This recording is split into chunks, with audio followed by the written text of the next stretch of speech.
मी एका मुलीचा बाप आहे आणि आज मला भीती वाटते. जेव्हा ती हसते तेव्हा मला स्वर्ग दिसतो, पण जेव्हा बातम्या वाचतो तेव्हा माझा स्वर्ग कोसळतो.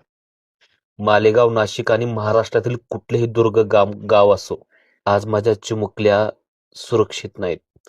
बलात्कार, हत्या ही वाढती आकडेवारी म्हणजे केवळ आकडे नाहीत, ही आपल्या समाजाची आणि सामूहिक हार आहे.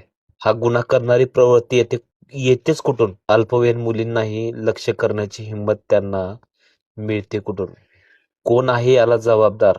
शासन, प्रशासन की आपण सगळे?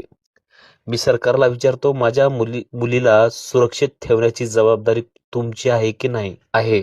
मग जलद न्याय का मिळत नाही? उत्तर द्या. आमचा महाराष्ट्र कुठे नेऊन ठेवला आहे तुम्ही? आणि प्रत्येक बापाला, प्रत्येक तरुणाला माझं आव्हान आहे, सुरुवात आपल्या घरापासून करा.